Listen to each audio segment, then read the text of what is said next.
Hi, everybody. Welcome back to my podcast. This is Lulu with Utter Randomness. And what am I doing? 2 podcasts in 1 week. This is very unusual for me. So I did a podcast the other day, which was the Aragon Part 2 for our currently reading series for our book of the month.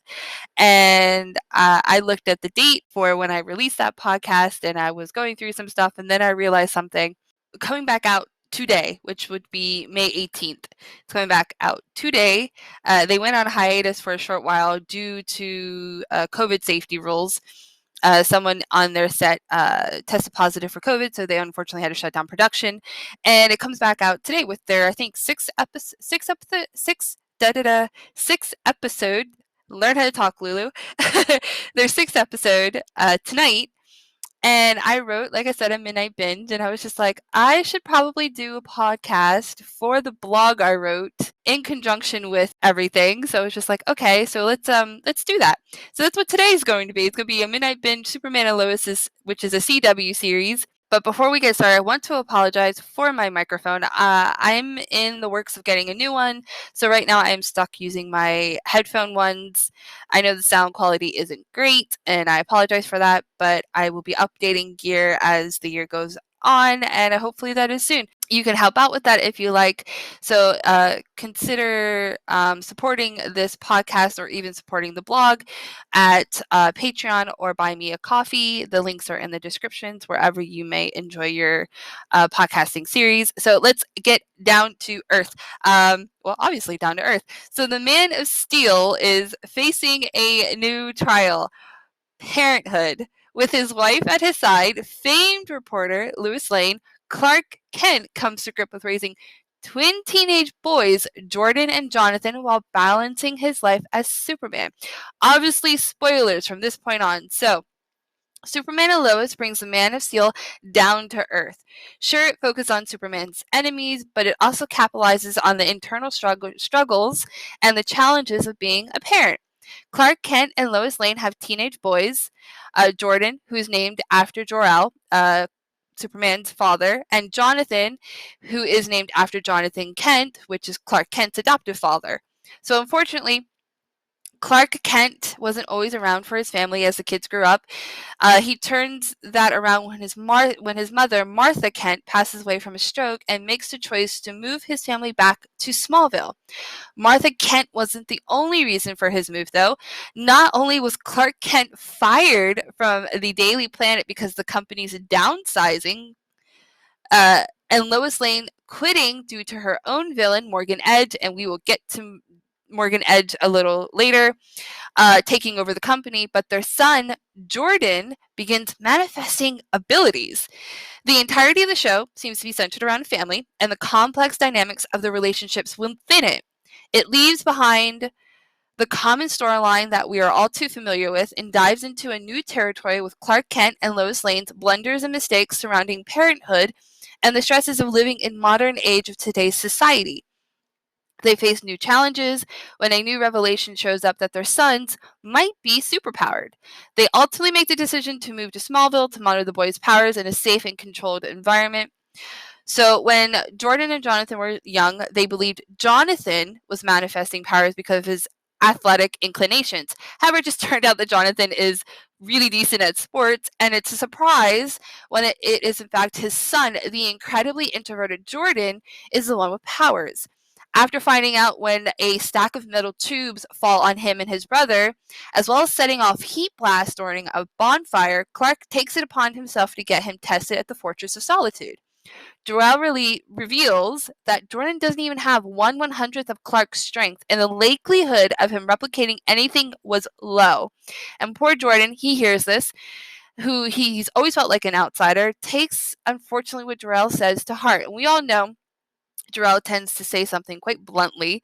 So, yeah. Clark Kent also has kept the secret that he's Superman away from his kids. He feared that the responsibility of knowing would be too great for his sons to bear and take away their childhood. However, he obviously tells them who he is because of Jordan's quickly appearing powers, and it becomes more difficult to hide why he's gone all the time because he was fired from his job. The family dynamic is turned further on its head when Jordan decides to to join the football team. Jonathan is at odds with this. However, pulling the good brother routine, he accepts the logic that Jordan might need football because it's the happiest he's ever seen his brother. He's making friends, fitting in, but it's hard for him because he's always been the popular jock cliche. He had it down quite pat, and now suddenly all that's been stripped away. His girlfriend, Eliza, even breaks up with him, and he struggles to find where he fits in now. It gets Jonathan into some trouble as he fumbles his way through his new life in Smallville. It isn't all roses for Jordan either. He also struggles with the new life in Smallville, not only with his abilities, which seem to come and go. According to Jor-El, Jordan can't retain the sun's powers as well as Clark because of his human biology, but the consequences and responsibility that come with being powered, a blossoming popularity, and a love interest, and a now complicated and almost strained relationship with his twin brother.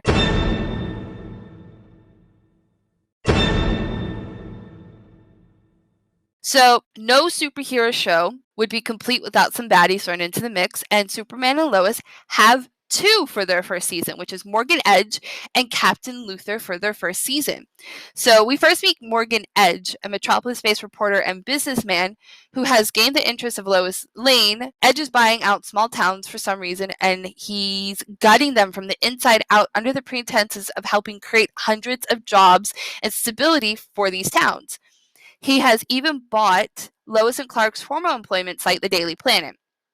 This buyout gets Clark Kent fired because of the downsizing, and it's revealed that Edge has also bought out properties in Smallville, from family-owned farms to businesses in town, including Lana Lang's bank, and Lois smells the story after finding out that Martha Kent pulled another mortgage on the farm to help save another farm.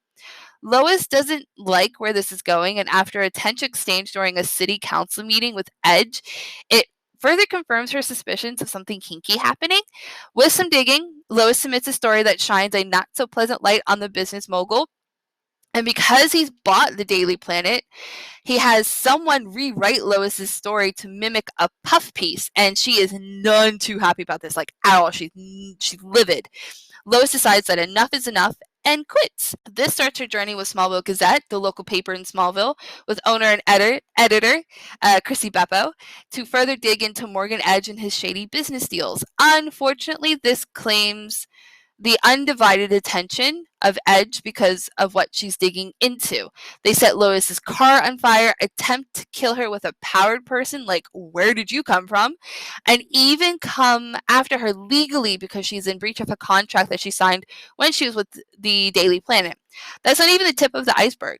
Edge's right hand, Leslie Carr, is also a powered person, which is revealed after she kills the powered individual who was sent to kill Lois Lane and her source, Sharon Powell, with heat vision. Like, seriously, where did you come from? Sharon Powell comes to Lewis because her son, Derek Powell, is missing after working in the mines at New Carthage, another town that Morgan Edge bought out. And it turns out that he isn't the only one missing.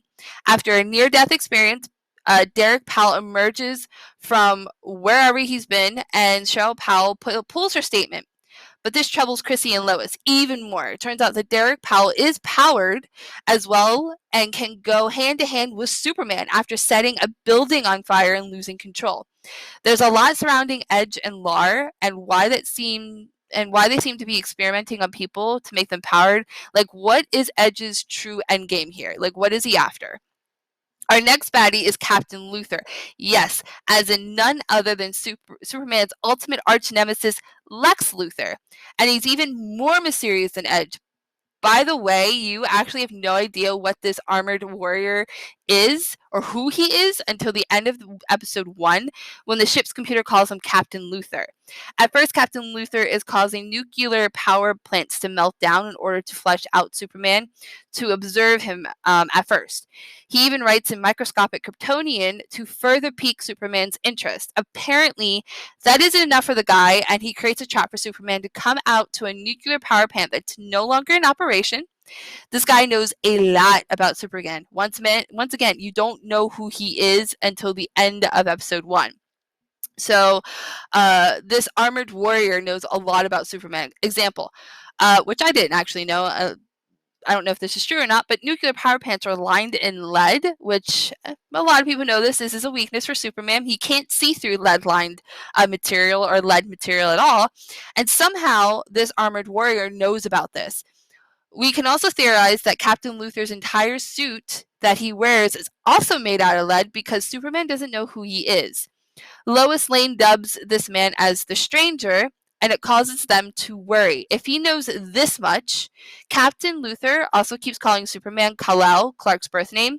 What else can he know? What else does he know? We find out that Captain Luthor might be from an alternate Earth and harboring a vendetta against Earth's Superman because of what Superman did on his Earth, and is painting this Earth's Clark Kent as the same man. That my brain just exploded. Multiple Earths. Now we've dealt with multiple Earths before, having seen Superman and Lois's character on Supergirl, Flash, Legends of Tomorrow, and Arrow, respectively. However, how does Captain Luthor fit into this? How did he get to this Earth? What happened to him, which caused him to have so much hatred for Superman, regardless of what Earth he has wound up on and into? We sort of find out a bit in a series of flashbacks. These flashbacks show Captain Luthor in a military with General Sam Lane, as in Lois Lane's dad, in a alternate Earth fighting a black-suited Superman, and was even married to Lois Lane, who, like General Lane, sadly dies on Captain Luthor's Earth. So what does this mean? Well, I don't know. A black suit donning Superman has been seen in various comics, movies, and shows, and they've all had their reasons for wearing this outfit instead of their signature yellow, blue, and red. Sometimes called or referred to as the rebirth suit, it's sometimes used to represent the loss of Superman's abilities or limited abilities, and because dark colors absorb the sun, it's supposed to help him regenerate his powers faster because Superman obviously gets his power from the sun. Other times, it's seen when the characters take a dark turn in their lives and they become the villain rather than the hero, which seems like the most likely scenario in this flashback and Captain Luthor's backstory. There has been hints and Easter eggs throughout the season one. Well, season one, not even entire season one. I wouldn't say the first 5 episodes. So one notable information drop is the school that exists to help children with powers. It confirms the existence of metahumans within Superman and Lois' series, as seen with Tag Harris, who shakes uncontrollably, and has super healing because he was exposed to an element during the explosion at the bonfire caused by Jordan. Previously, we are going way back here. Previously in Smallville, the early 2000s CW, then the WB series, followed a teenage Clark Kent, Tom Welling. They were known as meteor freaks because of the large amount of kryptonite that rained down in Smallville when Clark landed in his space pod as a child. So here they're known as metahumans. So metahumans have played a large part in not just Superman and Lois, but also The Flash, Arrow, Batgirl, and more DC-related television series. However, it seems like Clark Kent's sons will be dealing with the metahumans much more than Superman himself, especially given the ending of episode 5, and this is where they ended the entire series on this massive cliffhanger, when Tag comes back to face Jordan, asking what he did to him. So, obviously, to be continued, Superman and Lois premiered on February 23rd of this year, of 2021, with its first episode, and as of March 2021, has been renewed for a second season, which, yay. Unfortunately, due to COVID-19 pandemic, a crossover with Batgirl was placed on hold, and filming for Superman and Lois was halted, and the show was temporarily removed from CW's lineup. Currently, only 5 episodes are out, and were placed for a limited time at HBO Max in anticipation for its comeback for today on the 18th. So I want to know if you guys are into Superman and Lois. It does take a much different turn compared to the other Superman series that we have seen so far. I rather enjoy the breath of fresh air, I guess you can say, with the avenues that they are taking with the series so far. I really love the down-to-earth feel and the very real life situations that they're dealing with their boys, and the loss of jobs, and what it's like in small town America when jobs are lost, and things of that nature. I really enjoy it. I'm a big fan of the actors, especially the ones that are playing Superman and Lois. in this series. So far I like it. I will be tuning in tonight for the next episode. I hope you guys will too, because it soars back onto our screens tonight on May 18th, 2021 on the CW. And until next time, I will learn how to talk again. I'll talk to you guys later. Bye.